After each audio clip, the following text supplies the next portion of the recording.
Here we go, we got the interview here. Today I'm with the very talented Peter Lovello, who is a costume and production designer for TV, film and theatre. He designs haute couture and special events. Hi Peter, how are you today?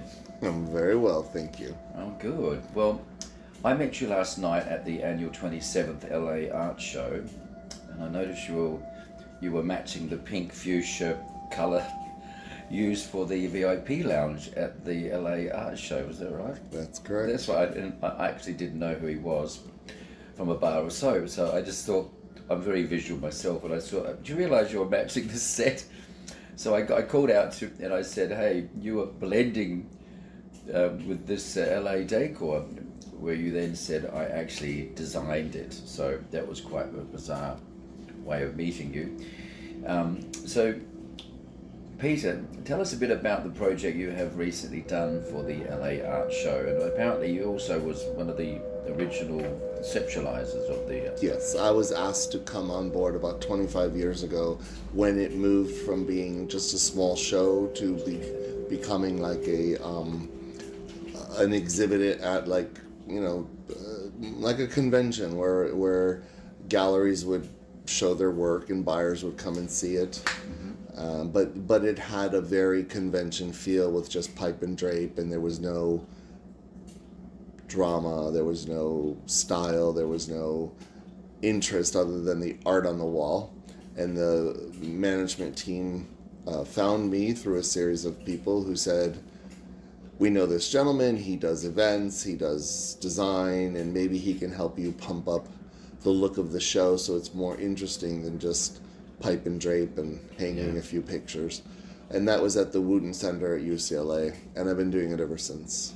Wow, so this is 27 years. Well, they are 27 years, I'm 25 years. Their first show was, my understanding, their first show was at a private home in Pasadena, and the second show was at the Wooten Center, and that's when they were unhappy with the way the decor and everything was, and so they brought me on board that year to see what they were doing so I can help make it better the following year. So for 25 years I've been doing it. So you've always had a different theme every year? Every year it changes. It depends on the sponsors. I mean, in the beginning it was LACMA and Dorothy Chandler and the Mark Taper and the Music Center. These were the sponsors of the event, so it had more of that flavor to it. There was a group of ladies who lunged from the LA, from the LACMA Museum, who would get together and decide on a theme sometimes. And then several years, some of the sponsors changed over to Architectural Digest, so it had more of a feel of how do you display art in your room. So we would create vignettes of rooms and then put art in it. But every year, as it grew, it expanded, and I started having a hand in what the theme would become because I would have to put together the theme. So instead of somebody else rattling off a theme that they wanted to see, I would do what I know I could do because I had the resources for this as opposed to that. And so I got to help create more of the look of the show. So they actually gave you the reins for what theme to do? Well, theming and coloring and just the general ambiance of the show. So what you would see color-wise, those were all the public spaces, and that would be my domain. Right. I don't curate the show, I don't hang the show, I do not assign the booths. That's all done by management, and right now the new management is with Cassandra Voyagas, who I believe you met at the show. She curates and she puts the whole show together, she manages it. She may ask my opinion, especially if there's space and they're unsure of what to do with the space. She will ask me to participate, but she will assign me the space. She'll say, here's your VIP lounge, here's your food court, we want to do an open air lounge over here, here's a sponsor who wants to create a lounge of their own, like as we did with this last show with Asahi, where they came on board and they wanted their own beer lounge as opposed to participating in the main bar. And that was there last night. And they were there, yes. And did you put all the cans on the... Everything, 700 that looked cans. like an installation of art itself. It looked like an Andy Warhol Asahi. Okay, so that's funny you say that, because when you're working with not a lot of things, there's not a tremendous budget. You're limited. But one of the things that's very impactful is repetition of design, and the beer cans created an entire wall as a backdrop. I actually photographed it. I'm going to probably put it in my. I mean, I don't know if you can see up here.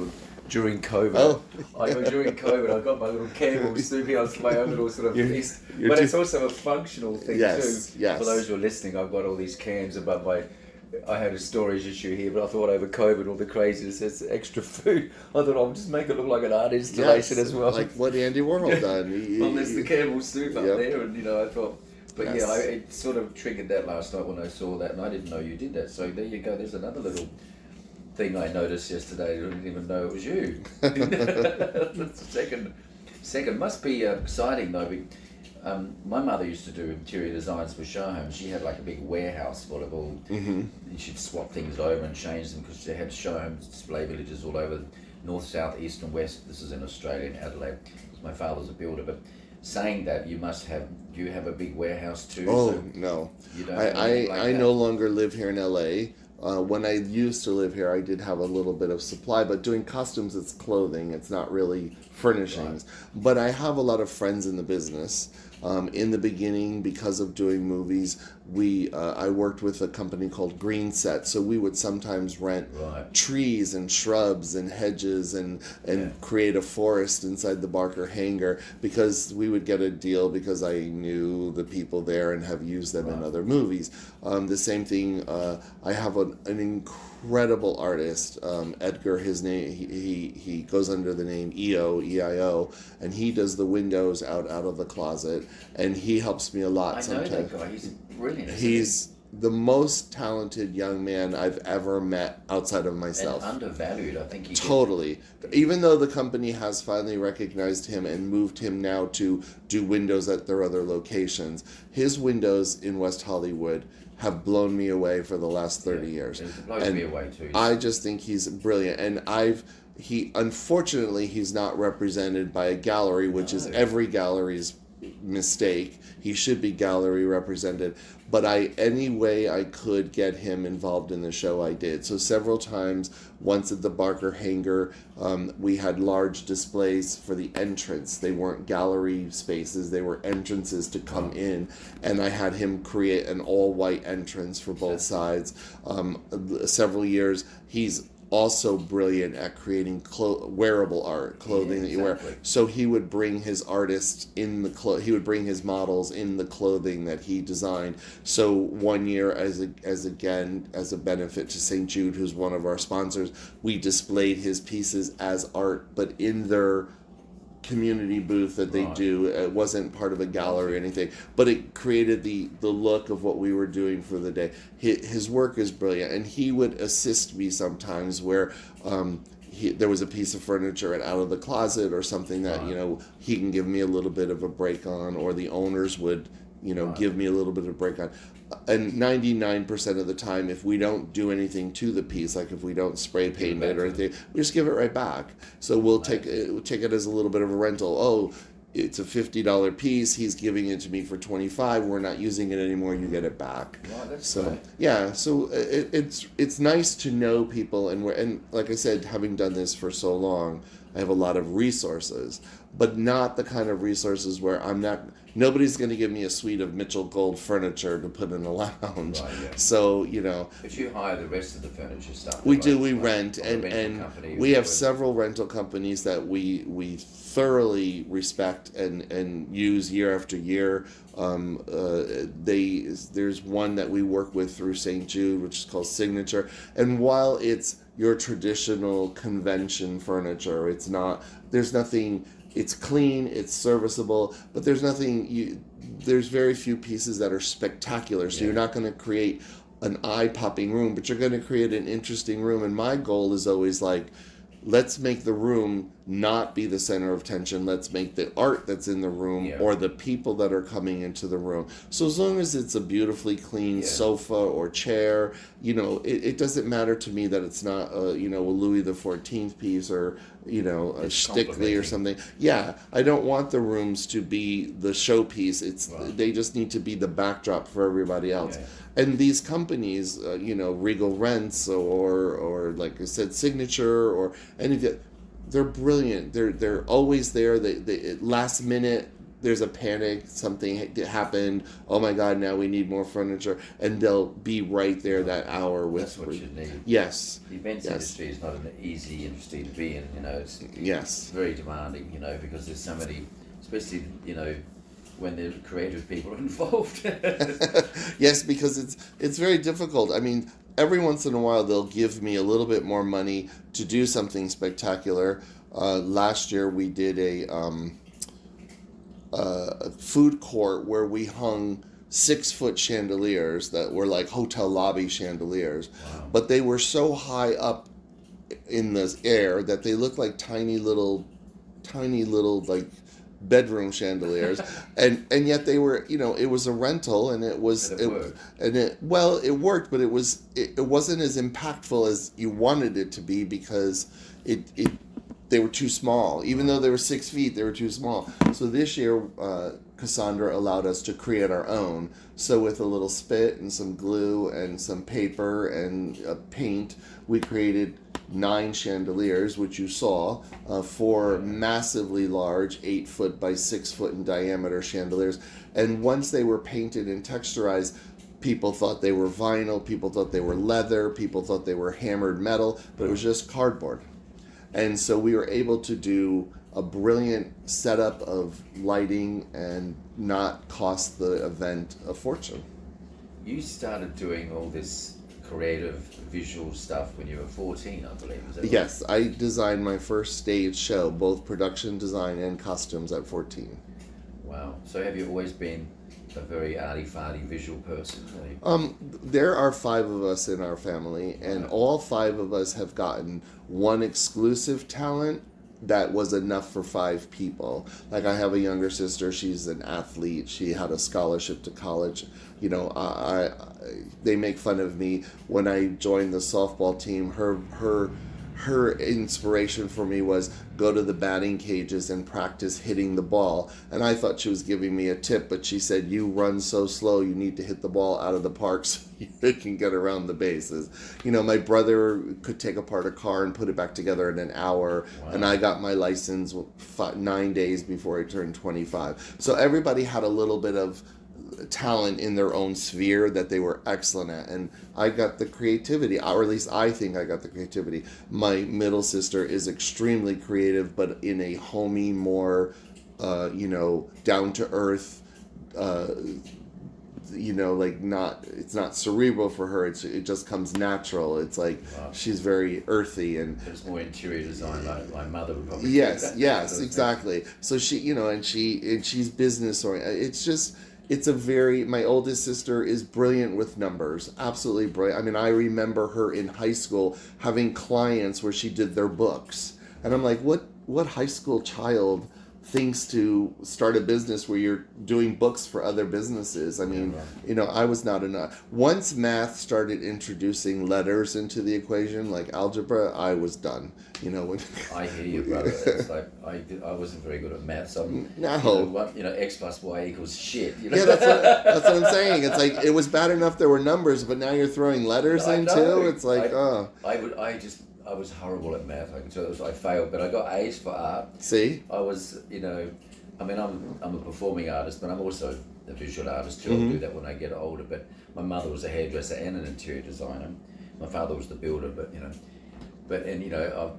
I've just naturally been visual too. But I hear what you're saying with the maths. I was just like, I think people like us, we see things, we're very visual. We're the maths sort of people that look at very analytical. It's very analytical. Dissect your display with a formula with maths, and you'll go, I'm not interested in that. Exactly. You can do all that and tell me the science of why I made that, and put it into a mathematical formula, but it doesn't interest us. We'll see it all just visually, where they can't see it that way, which is a blessing. I think I love being visual too.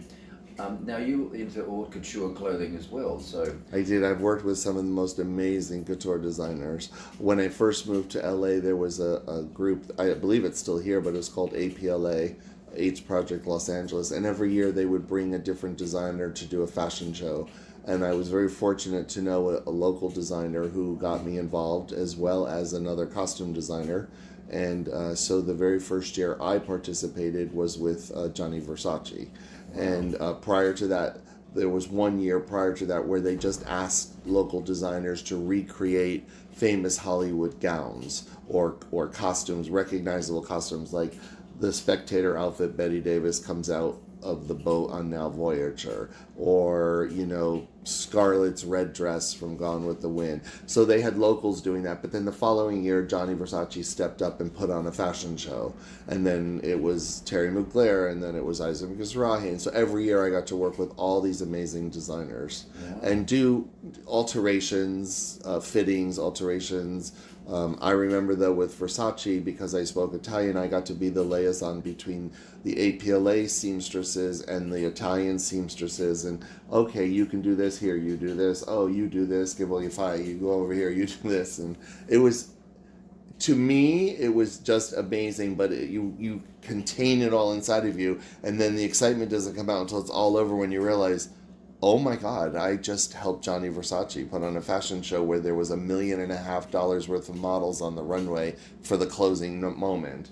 Every top designer in the world, every top model in the world was on the stage. Wow. Brian Buzzini, Claudia Schiffer, Naomi Campbell, Cindy Crawford, Tatiana. They were right there. They were all, Linda Evangelista, they were just right, here, stand still, I'm pinning this.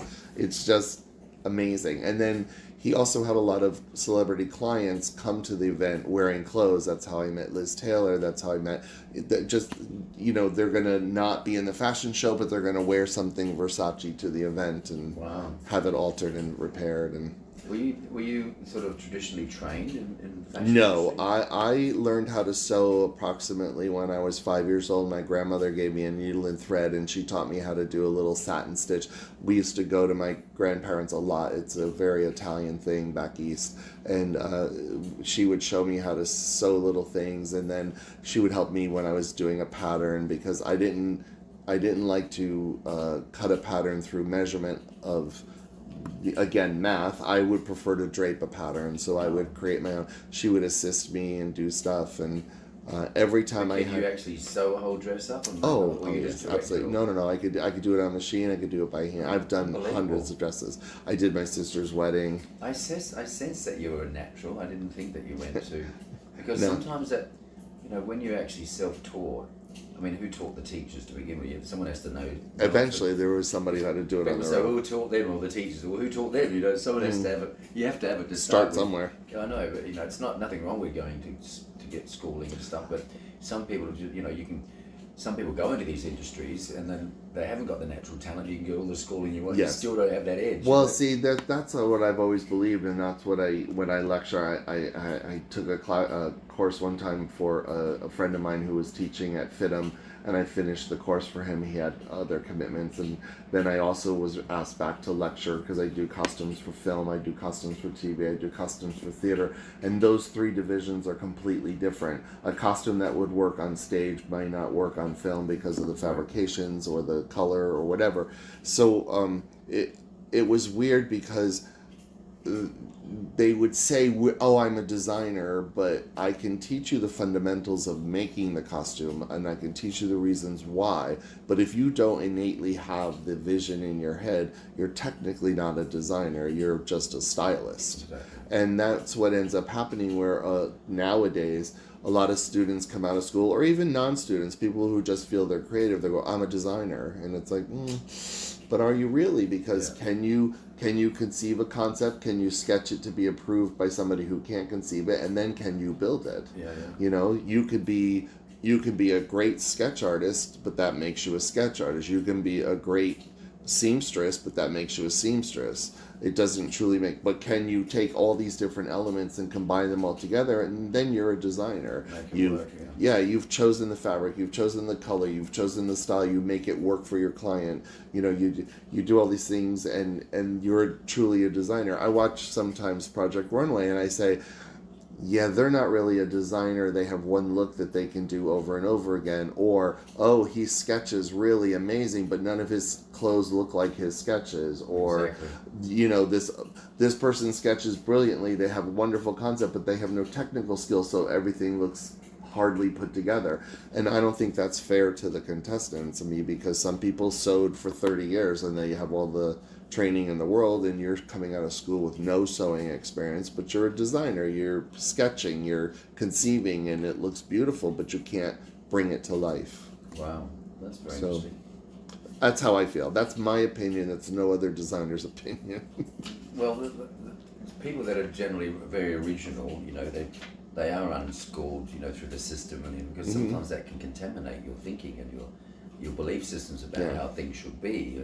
Well, that's another thing. There are teachers and professors who tell them, oh, that's a horrible design. Even the judges on Project Runway, oh, that's a horrible design. No design is horrible, because somebody else will like it. Exactly. So for every two guys you say this is bad, I can get you two people who are going to say, oh my God, this is brilliant. So I think it does a disservice to a creative young person or even a creative old person to say this is a horrible design. It's like, it's not a horrible design. Them because instead of encouraging them. Yes. Like your out of the closet guy, I forget how to pronounce his name. What's it? His real name is Edgar, but he calls himself EO. E-I-O. EO, that's right. EO.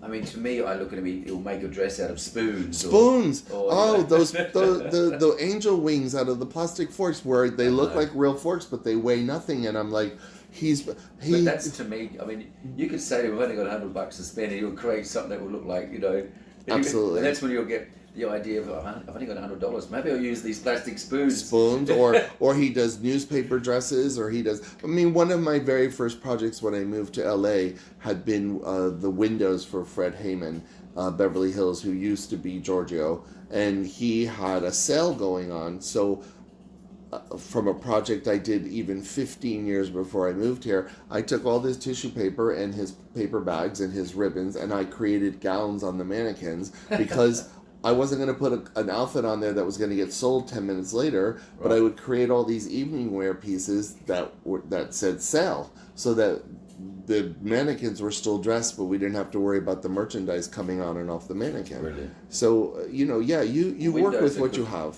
Windows are great to get people's attention.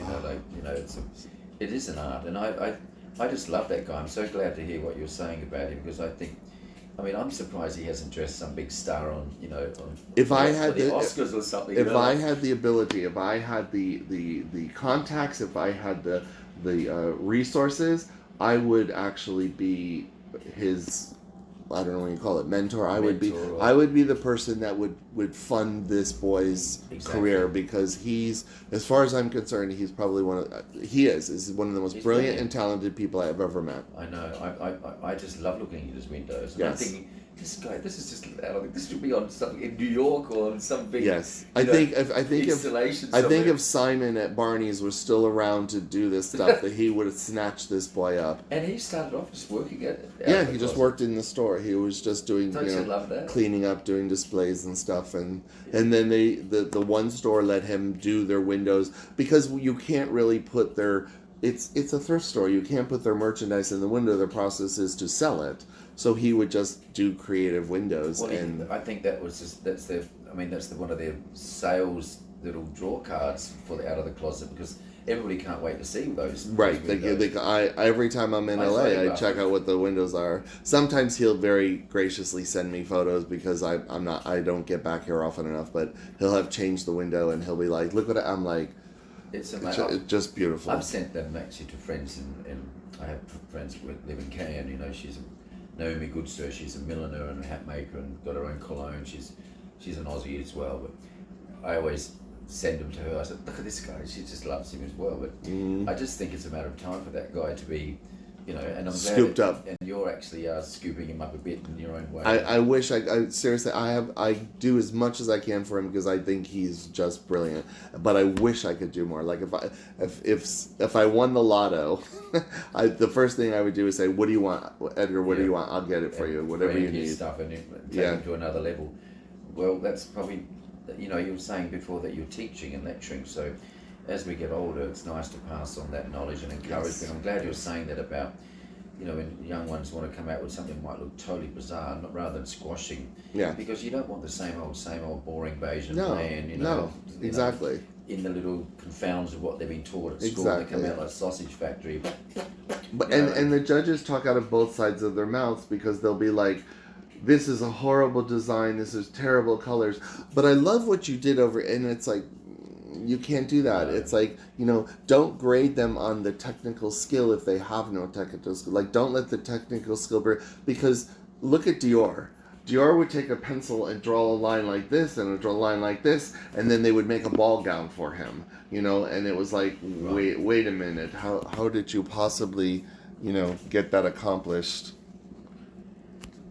Yep, we're just checking if it's still going, because wouldn't it be horrible if we're raining on all this great stuff? Sorry, for those who are listening, or Tom who was listening, we were just checking to see if the recording was still going. And it was 5:55 on the clock. That was like... No, that's very nice. Wasn't that nice? What does 5:55 mean? We have to work that out. One other question I like to ask people is, you know, especially when you're an artist, is what motivates you and inspires you to do what you do?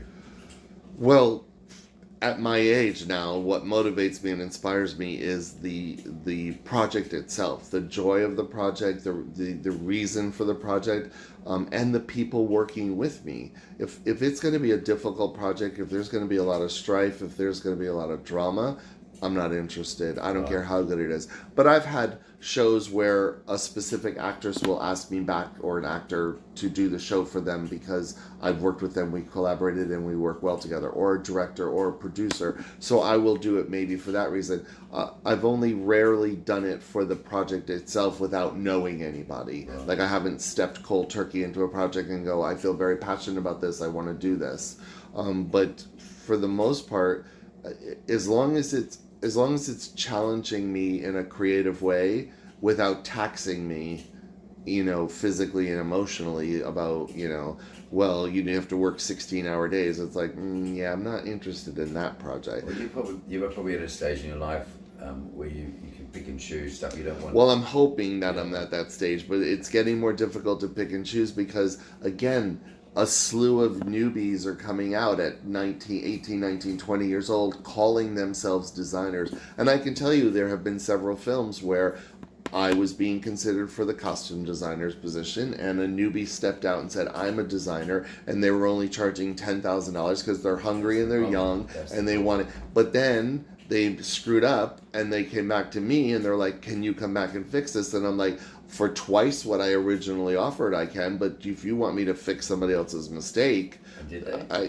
One film did. They had no choice. But it was one of those things where it's like, you take me because I have the talent, and this is what I'm worth. And but experience. Experience, years talent. And years you can't. But if you're hiring them because you think you're going to save a buck, and then they mess up and you want me to fix it, that's even more time and energy, and that means more money. So that's why you can't buy experience, can you? No. And you know, wisdom comes from experience. Yes. And as we get older, you know, you can see right through that. The young ones are all like, yeah, they're all enthusiastic and prepared to work for nothing. And because they have to start somewhere. I don't begrudge them that, because every once in a while you will get a talented person who can do it, and they're starting out. So it's like, yes, I don't need the money right now, but $10,000 to them is like a fortune. I know. So they're like, I will do this for $10,000, and they'll undercut you because you said $30,000. So yeah, I mean, just pulling random experience. They want the resume. They want and they need the resume builder. Someone says it'll be good for your. Yes. It'll be good for your resume. Yes. We don't need that. But I do always tell, whatever I'm lecturing or teaching, I always tell them, no matter what the project is, get paid something. Don't ever do it for whatever somebody says. It's for the experience. It's for your book. It's for your thing. You know, it's one of those things where it's like, no, your talent and your time is worth something, even if it's a stipend, even if they're just going to give you $500. you need to do it for some amount of money, because once you do it for free, they will not respect you at all, regardless of what they say. They won't respect you. There's always got to be an exchange of energy. Yes. And I'm in the events industry. I've been both behind and over on stage, but so many people that want things for nothing, want things for cheap, but then they don't realise they really don't have the understanding of the quality, and that's why they come back. It's turned to custard. Can you help us now? Like, well, you should have come to the quality first, rather than, you want to save money and you get, now we have to fix it. Yeah, and it's cost you a lot more money in the long run. It's best to get people that are talented and know what they're really doing. Now, you recently moved from Madison to Griffin, is it right? Griffin, Georgia, yes. Georgia. You used to live in Los Angeles for many years, I did. As you said, and now why did you leave LA and move over to... Well, it's, they're all, this is not any, there's no work-related reason, there's no talent creative reason. I had lived here in LA, as a matter of fact, directly across the street from you. Yes, I know that. And then the partner that I was with and I broke up, and I met someone else who lived in Florida. So because of what I do for a living, I could live anywhere. So I moved to Florida to be with him. And then after 26 years with the company he was working for, he retired.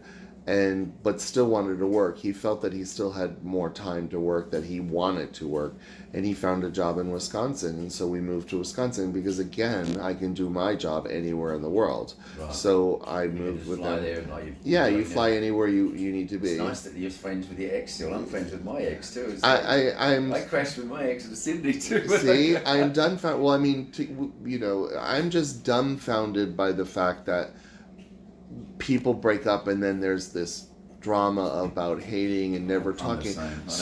But as it was explained to me by people who were in the know, when somebody breaks up that way and there's hatred, it's not because it's still a love thing. Like, hate and love are the same side of the coin. The opposite of love is indifference. So if you no longer love this person, you can care less. But if you still hate them, there's still emotion attached to that relationship. So that's the way it was explained to me. And I'm like, I don't hate him. We were together for an exorbitantly long amount of time. At the time, it was more than half of my growing life was with him. But we're no longer compatible. I love him, but I'm not in love with him. So he becomes more like a brother. Well, just a very good friend. I mean, believe me, I trust him more with some of my with finances or with whatever than I would with, family members, because there was just an understanding between us. And then I met someone new in Florida who has become, the person in my life, but then he moved to Wisconsin for work. So I followed along and moved to Wisconsin for work. And then COVID hit. And you're still happily together? Yes. And then COVID hit, and it was one of those weird things where it's like, what do you want to do? Do you want to continue to work from home? Do you want to continue to work at all? Do you want to officially retire for good? And it was actually his mother who put the little seed in his head, because she's like, your father retired 5 years ago from what you are now. He retired fairly young. So he started looking at the finances and he thought, yes, I want to retire, but we didn't want to retire in Wisconsin because he wanted a state that doesn't charge tax on Social Security. He wanted a state that had a better seasonal. He loves gardening, so he wanted. Georgia, is it? Well, Georgia has almost 4 seasons. The winter is very short, but they have almost 4 seasons. You can plant and grow beautiful gardens of abundant flowers. I mean, we could have moved to Arizona, but it would have been all cactus. You weren't going to get rose bushes and maple trees. What about Palm Springs? Do you think about that? Well, he didn't like California because you get charged tax on your Social Security, and when the government gives you so little Social Security every month, you don't want them taking back more of it. I didn't know that. That's interesting to know. So we looked at all the states. We eliminated after we looked at. Because there were Mississippi, Arkansas, Alabama, and some of the most exquisite architecture in the world we found at these states. We found a Tudor house in Mississippi with a tennis court and a swimming pool and carved. It was like $300,000 on with carved beams in the ceiling and stained glass windows. But it was Mississippi, and it was in a specific. And I'm like, do you want to live in this town? It's racist. Too. It's there's all there's crime. There's all this. Who cares if you got a bigger house? Yes. A bigger tennis court. Yes. You can't have any friends come around there. Yeah. Nobody wanted. But this community that we found in Griffin, Georgia, it's such a diverse community. I mean, it literally does not feel like we're in the South. And there's a good gay community there? There's an active gay community. Most of it, of course, is in Atlanta, but Atlanta is only 40 minutes away. Right. And so what we've heard is that they're starting to fan out to the suburbs to afford housing because it's only a 40-minute drive in, exactly. As opposed to Is there a train going out there? I believe there are some trains. I'm not sure if they're commuter, but I believe there are some rapid transit ways. A lot of cities in America. Yes. And I was in Chicago doing a gig recently, but it was this little town. It was like the train took it out like for 45 minutes or 40 minutes, and it was like, zoop, you're there. You're there, and St. Charles, yes, where I was, nice. which was I just did a gig there I was the Queen of England at this Scottish restaurant. It was good enough there. It was fun if they had a charity event, but anyway, I noticed that. I thought, God, this is doable. You could sort of live as long as there's a train line somewhere. You can just zoop. And but even just with the car, it's all back roads. There's no traffic. Right, You're like we're at the Atlanta airport in 30 minutes. And then the heart of Atlanta, 45. And as long as you're not doing it during rush hour in Atlanta, it's a great little drive. And for you, there's a lot of filmmaking in Atlanta, right? Tyler Perry has a studio there. Trilith is there. They do all of the Marvel comic stuff. I just met two wonderful, one's a costume designer and one's a production designer. Other guys through a mutual friend in Ireland who came for the holidays, and he introduced me to these people. So yeah, there is work. The community I live in, Griffin, they filmed 4 seasons of Rectify, the TV series there. They do a lot of Living Dead or Walking Dead or whatever the dead thing is that everybody's doing with mummies and zombies and stuff. Those things. Yeah, but so they do a lot of that filming there. And like I said though, we're not the only gays in the village. There are other couples there, and there are other single gays there, but people came to your door, rang your doorbell, and introduced themselves. We're the new neighbors. We wanted to say hi. Did they make you a cake?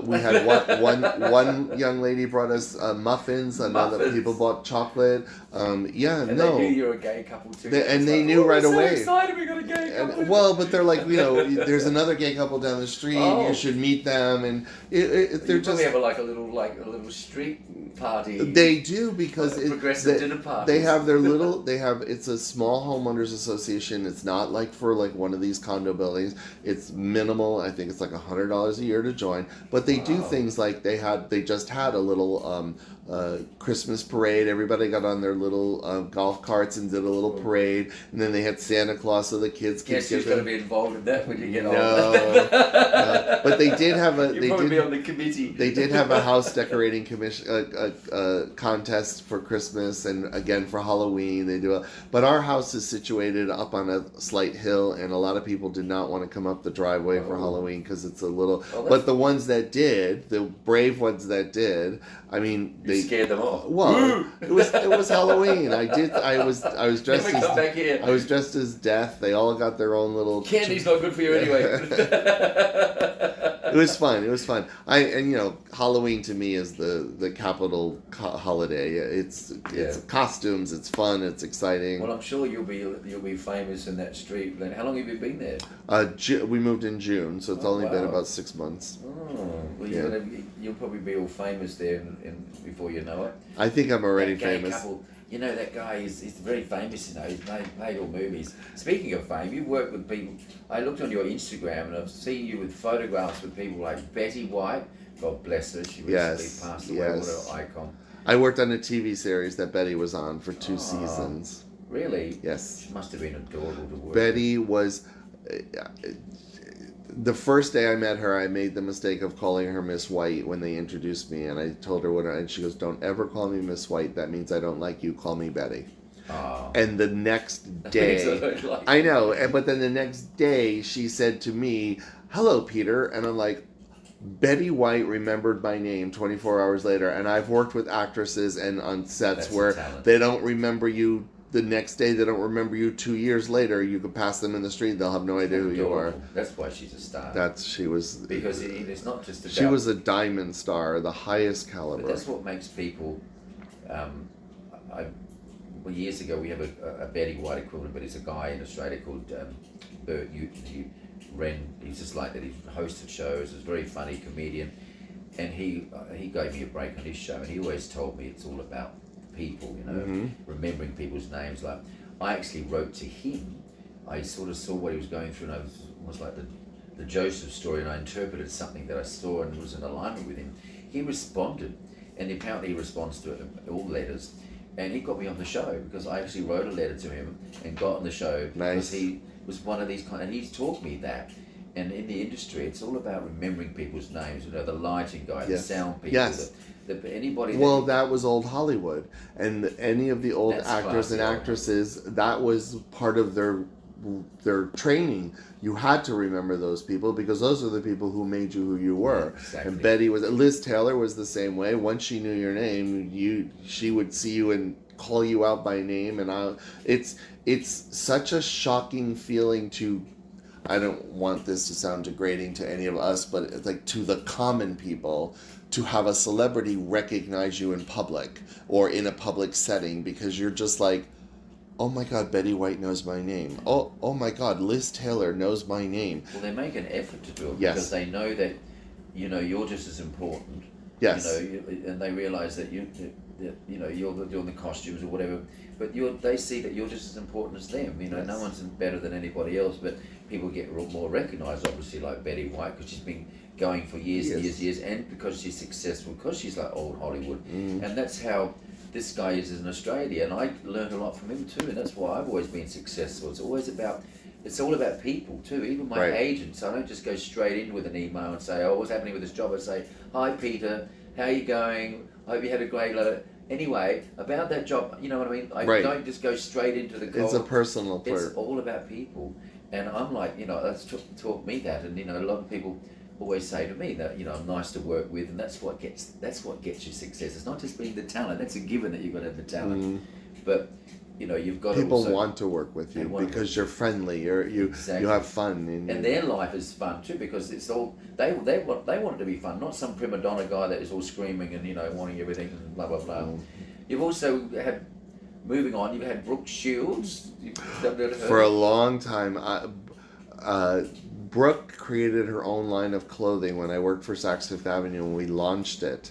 And back then, in the 70s and the 80s, I used to do painted sweatshirts. So I did a portrait of her, and her tag was a flannel shirt and her hair blowing. So I actually cut out some flannel and stitched it on the shirt. And so I did a replica of her tag, and so she signed the shirt for me. Oh, that's good. And then she actually was supposed to be in a film that I was doing. She was going to do a cameo, but she never got to do it. And they were like, it was one of those like 6 Degrees of Kevin Bacon thing where, oh, I'm working on this film and Brooke's going to be in it, and then for some reason she dropped out or I dropped out, or oh, Brooks is doing this showing, she's going to be at this location, and then I couldn't get there, or it was always one of those things where I could never, because I still carry the picture on my Instagram, so in case I ever see her again. And of course that's when I was young, thin, and pretty, but well, you still look pretty. Thank you, Peter.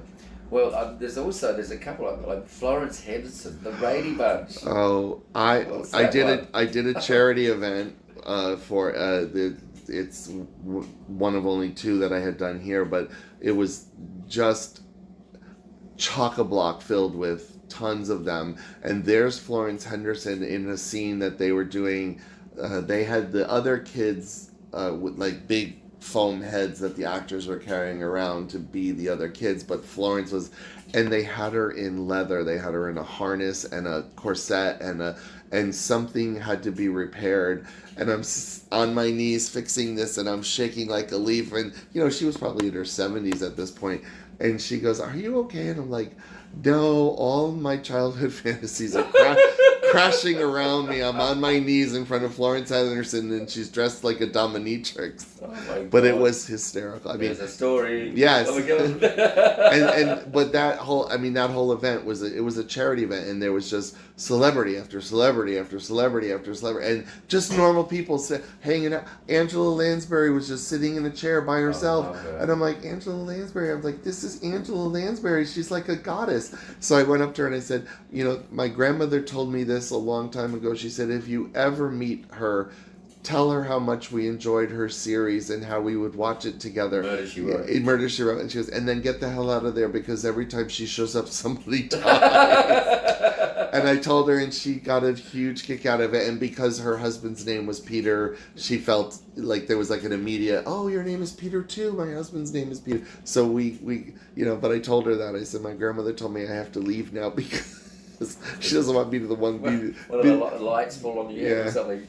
And also, you're going from one spectrum to the other. There was Kenny Rogers. Like, how butch is that? Well, Kenny Rogers did a video. I costumed a video for Coolio, and Kenny Rogers did part of the video. It was Coolio had done a Western song or Western theme song about the gambler, and it was an all-black cast with the exception of Kenny.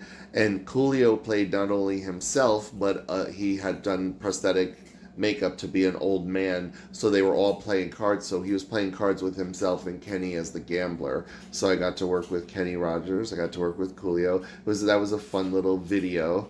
I have never seen the final product, but it was great for me because it was all turn of the century 1800 Western wear. So it was nice. Well, turn of the century at that time, because now it's 2 turns of the century ago. What was he like? Was he a nice guy? Kenny, he was just very sweet. I mean, again, it wasn't one of those things where you spend hours chatting with them. It's fit you. He actually brought all his own clothes because he is the gambler, so he had all his own stuff. But it was just like, do you need anything steamed? Do you need anything prepared? It was a pleasure meeting you. Enjoy your scene, Right. Yeah. I got one last one here. Sure. Carol Channing.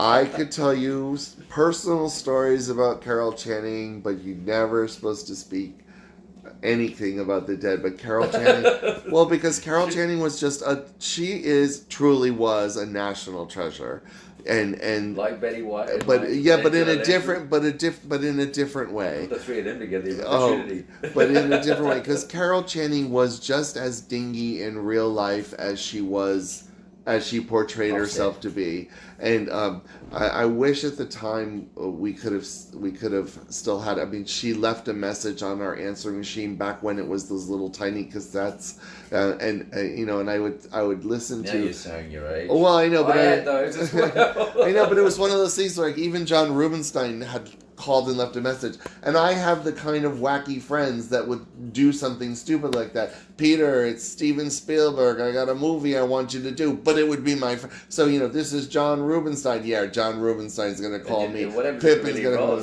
It really wasn't. And it was. It was. That's how I got to work with John. It really was him. It was one of your mates. And the same thing with Carol Channing. And I was like, Peter, it's Carol. I'm like, oh my God. But it really was her. And it was, yeah. Well, she was doing it. She and Angela were we were doing a benefit for Jerry Herman. And Angela was Mame on Broadway and Carol was Dolly. So, but what they ended up doing, which was very clever, there are 2 main songs, the Mame song and the Hello Dolly song. Jerry merged. What do they call that when you do 2 different songs and you make them together? A melody? Oh, no. Like what that girl does on those musical, where I forgot the term for it. But, but Angela comes out first. And she says, I've always wanted to do this. And she starts singing the Hello Dolly song.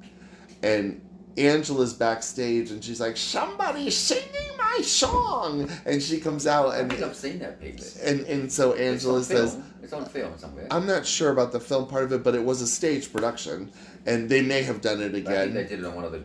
It could have been. Or something. It could have been. And so Carol was like, that's okay because I've always wanted to do this. And she starts doing Mame. But the comedy aspect of it was when Mame came out, the main dancers came out. You know, they're in those riding outfits, and when Carol came out, the dolly dancers come out, and they're the waiters. So when Angela started singing Carol's song, the waiters came out thinking to see Carol, and they got Angela. Then Carol started singing Angela's song, so it was very funny. And they merged the songs together. And then at the end, the piano came up out of the stage, and it was Jerry playing, and it was the finale of the show, and it was just brilliant, It was the conception was brilliant, the show itself was brilliant, but the irony was, Carol, bless her soul, at rehearsal fell down 2 stairs. There's a ramp with 2 stairs. And so she ended up breaking her arm and damaging part of her face. Too. Oh, I know. But the show went on, and we had borrowed jewelry from Harry Winston, and there was a suite of rubies for Angela to wear and a suite of diamonds for Carol to wear. And it was like, Carol had a cast, so I had to cut the Bob Mackie sleeve off. I actually had to pick it off because it was got to be sewn back on. But I cut off the sleeve so she can get her cast on. And then we sewed all the diamonds to the cast so that she would look like she had something on. She was a So hoot. no one knew that she had a... Oh, no, they knew. They knew because it was a big to-do because she had the bandage and yeah. But it was... people love the fact that you just whipped it all together. And then the diamonds on the cast. Poor You'll be Carol. fine. Yeah, we're gonna cover the cast with diamonds. Don't worry. But she was so funny because at some point, because they were all Harry Winston, every actress that was wearing something had a personal guard with the Harry Winston, and you weren't allowed to put it on until you were getting ready to go on stage. So you would wait in the wings with the guard, and one of the dressers would put the ornamentation on you. You do your number, and then you come off, and they take it off and give it back to the guard. Well, because we had to sew it on her thing, she had to get it done early, and she wanted to go to the bathroom, and the guard wanted to go in the bathroom with her, and from down the hall you hear her going, I have to go to the bathroom. Do they really think she's going to steal That's something? what I said. Well, I said that to the guard. I said, first, this is Carol Channing, you know what it is, not right? like some dodgy... Yeah, but it was still his job, and I get that. So I said... So did she actually go to the cubicle on her own? Well, yeah. So what we ended up doing... How far did he go with it? Well, we let the guard go in, make sure nobody else was in there. And then he stood outside the door while she was in there. That was ridiculous because she could have swallowed them. She could have put them up. Well, but he, that was their job. He looked at it, make sure everything was there. She went in, she did her thing, came back out. But she came up to me afterwards and she goes, "What the hell was that all about?" I'm like, "I'm sorry." Because if they're really going to steal something, you'd steal it, wouldn't you? Oh, I mean, she could hide it up anywhere. That would have been an easy spot to do because that was another issue. I had to actually have a little conversation with her because she's dancing with 17, 18, 19, 20-year-old dancer boys. They're doing their thing, and every time she raised her arm, and one of the boys came up to me and they said, "Miss Channing's not wearing any underwear." Oh, no. So I had to go up to her and I'm like, "Carol." Did she realize? Oh, yeah, she knew that she didn't. She knew. I said, "Carol, these boys are really, really young. And you've traumatized them. Do you think?" And she goes, "I'll do it tomorrow." It was hysterical. But as I said, you don't want to talk dirty about or anything bad about him. But No. I mean, but she was just so funny. I mean, you could never tell if she did it purposely or not. Well, maybe she. But it was so she funny. Didn't realize she probably then made an excuse. Like, No. "Oh, of course I knew. I forgot." No, she probably No, didn't. but I mean, when she was standing normal, it looked normal. But the minute she would raise her arms and do, her little dance number, the dress went up with her, and we just laughed. You saw her money box. We laughed. Well, Peter Lovello, that's an Italian name, is it? But only on my mother and father's side. You can speak Italian? Badly. Uno, due, tre, o quattro. Now, the Hollywood Times wants me to ask you 20 questions, but Sure, go ahead. I'm just wondering if it will still record when I pull up the 20 questions on my phone, because I didn't have time to print them out. Let's have a look. Clever girl, funny. Well, it's let's see if it's still going. Does it stop when I... Didn't stop. It's still going. No, it stops though when you do it like that. Yeah, but when you do it like that, but when you go back to the big screen, it's still going. Are you sure? Well, how about this? Why don't you send me the questions and you can look at them on my phone? Oh, I'll put it on pause. Okay. That's a good idea. Do you have my number still? Yes, I'll just do that. 20 questions. There we are. And it's still going now. So what we're going to do is ask Peter, which he's going to have on his phone, and I'll read them out to you. Okay. And you they're just fun. The 20 questions, you know. There it is. Well, this is what you wanted, Tom. So Tom said 20 questions, and that, you know, you've got to, first thing that comes into your head. You got it. You know. I'll try and be good. Okay, what is your dream vacation? Dublin. What is your favourite food? Probably Haagen-Dazs vanilla chocolate chip ice cream. Is that a particular category, like Thai or? No, it's just that That's your favourite food? I'm a vanilla kind of person, so I like the vanilla, but the chocolate chips I know. I don't think you'd be vanilla in bed, would you? Missionary position, not. Anyway, cut that bit out, everybody. What is your favourite candy? Well, I don't really enjoy a lot of candy. Contrary to what I look like, but if I had to, it would be Mrs. C's dark chocolate Scotch mallow. You look fine, by the way. Well, it's got this one. What is your favourite dessert? But you've already said that, haven't you? Kind of. What is your favourite soda flavour? God. Oh, soda. Again, when I do drink soda, I really like root beer. I prefer Barks, but it's very hard to find, so any root beer, really. You know what root means in Australia? Isn't that the part of the tree in the bottom? No, when you say, root? Let's go and have a root. Oh. That means, let's go and have sex. Oh, Let's see, have I'm learning sex so beer. all these foreign Well, it's things true. I'm learning. Well, you know the word fanny in Australia. Fanny? Fanny means a woman's vagina, not, Oh, really? not your fanny bum. Oh, If okay. you said, "Oh, you've got a nice fanny," to a woman, you get a slap in the face because you're talking about her vagina. Anyway, that's just a bit of trivia for the viewers at home. What is your favourite thing to do in your spare time? Read. What is your favourite hymn or church song? None. What is my favorite what? That's a weird one. What is your favourite hymn or church song? Hymn or church song? No, believe it or not, I really don't have a favorite. Amazing Grace or something? No, but I do love the chorale stuff, so probably Handel's Messiah. That's a good one, yes. I mean, I don't really have like a gospel-y or one of those things. That's a good answer. What is your favourite singer or group? Oh God, I'm not a music person at all. Barbara Streisand? No. My favorite singer or group. Just sing. Let's come back to that because I don't really do music. Oh, you sound somebody. You're not a Libran, are you? No, God, no. What are you? I'm Taurus. Oh, a Taurus. They're very sensual Tauruses, I believe. Yes, Libras are unbalanced. No, we're not. That's why we have the scales. You're We're unbalanced. equilibrium. We have homeostasis. Yeah. Homosexuals. Is When you're homeostasis. sleeping, the rest of the time you're unbalanced. What is your worst fear? Needles. I cannot stand needles. Oh my God. Who do you like? Who do I like about I what? don't know. Just as who do you like? Who do you like? Me. Myself. I don't know. That's a. I mean, are we going Who do you like? Like. Are we going fantasy here? Or it would be Henry Cavill. Oh, okay. Good. Talk about your worst scar. Scar? Yeah.